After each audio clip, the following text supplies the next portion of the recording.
புதுச்சேரியில் பாஜக பிரமுகர் கொலை வழக்கை சிபிஐக்கு மாற்றம் செய்து சென்னை உயர்நீதிமன்றம் உத்தரவு பிறப்பித்துள்ளது. புதுச்சேரி கருவடிக்குப்பம் சாமிப்பிள்ளை தோட்டம் பகுதியைச் சேர்ந்த பாஜக பிரமுகர் உமாசங்கர் கடந்த ஏப்ரல் 26ஆம் தேதி முகமூடி அணிந்த மர்ம கும்பலால் வெட்டி கொலை செய்யப்பட்டார்.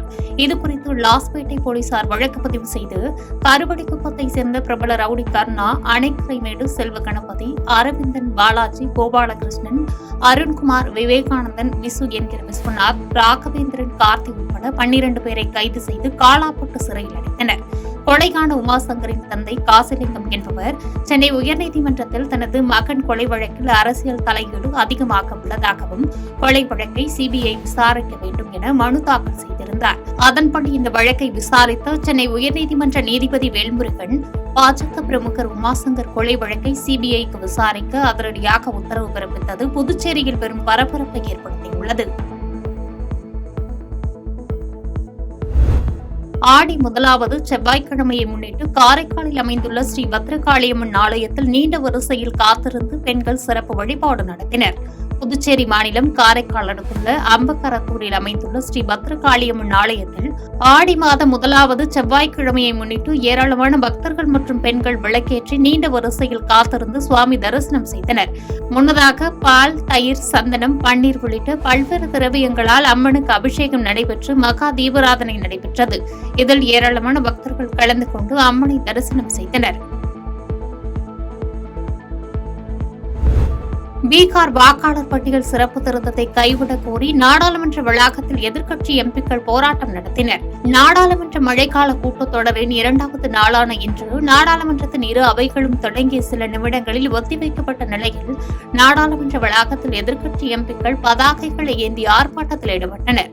ராகுல்காந்தி தலைமையிலான போராட்டத்தில் TR பாலு, கனிமொழி, ராசா உள்ளிட்ட தமிழக எம்பிக்களும் அகிலேஷ் யாதவ், பிரியங்கா காந்தி உள்ளிட்டோரும் போராட்டத்தில் பங்கேற்றனர். மேலும் வாக்காளர் பட்டியல் சிறப்பு திருத்தம் மூலம் வாக்குரிமையை பறிப்பதாக குற்றச்சாட்டு வைக்கப்பட்டது.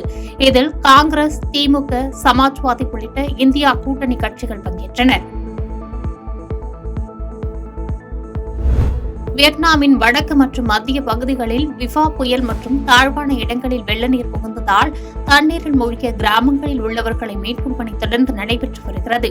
வியட்நாமில் விவா புயல் இன்று 40 முதல் 63 மைல் வேகத்தில் காற்றுடன் கரையை கடந்தது. மேலும் முன்னெச்சரிக்கை நடவடிக்கையாக மின்சாரம் துண்டிப்பு மற்றும் விமானங்கள் ரத்து செய்யப்பட்டன. விஃபா புயல் காரணமாக கனமழை உள்நாட்டிற்குள் நகர்வதால் வெள்ளம் ஏற்படும் அபாயம் உள்ளதாக அந்நாட்டு வானிலை ஆய்வு மையம் எச்சரித்துள்ளது. மேலும் பிலிப்பைன்ஸில் வெள்ளம், நிலச்சரிவுகள் ஏற்பட்டதால் 80,000க்கும் மேற்பட்டோர் அவசர கால முகாம்களில் தங்க வைக்கப்பட்டுள்ளனர். இருப்பினும் விஃபா புயலுக்கு இதுவரை 3 பேர் உயிரிழந்துள்ளனர். வங்கதேசத்தில் பள்ளி கட்டிடம் மீது போர் விமானம் மோதி விபத்துக்குள்ளானதில் 20 பேர் பரிதாபமாக உயிரிழந்த நிலையில் பிரதமர் மோடி இரங்கல் தெரிவித்துள்ளார். வங்கதேசத்தின் குர்மித்தோலா பகுதியில் உள்ள விமானப்படை தளத்திலிருந்து வழக்கமான பயிற்சிக்காக சென்ற போர் விமானம் தலைநகர் டாக்காவின் உத்தாரா பகுதியில் உள்ள பள்ளி கட்டிடத்தின் மீது எதிர்பாராத விதமாக மோதி தீப்பிடித்ததில் சுமார் 20 பேர் உயிரிழந்தனர். மேலும் காயமடைந்த 171 பேர் சிகிச்சை பெற்று வருகின்றனர்.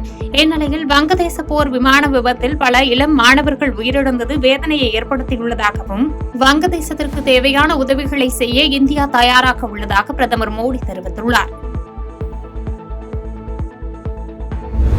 சீனாவில் புயல் தாக்கத்தால் 400க்கும் மேற்பட்ட விமான சேவைகள் ரத்து செய்யப்பட்டது. சீனாவின் தன்னாட்சி பெற்ற மாகாணமாக செயல்பட்டு வரும் ஹாங்காங்கின் தென் சீன கடல் பகுதியில் புயல் உருவாக்கி ஹாங்காங்கை தாக்கியது. ஹாங்காங் சீனாவின் கவுங்கட் மாகாணத்தில் உள்ள நகரங்களையும் புயல் தாக்கியது. இதில் நகரின் பல்வேறு பகுதிகளில் மரங்கள், மின்கம்பங்கள் சாய்த்தன. புயல் காற்றுடன் கனமழையும் பெய்தது. இதனால் மக்களின் இயல்பு வாழ்க்கை பெரிதும் பாதிக்கப்பட்டது. இதேபோன்று புயலால் விமான சேவை பாதிக்கப்பட்டு ஹாங்காங்கில் 400க்கும் மேற்பட்ட விமானங்கள் ரத்து செய்யப்பட்டன. இதனால் 80,000க்கும் மேற்பட்ட பயணிகள் அவதியடைந்தனர்.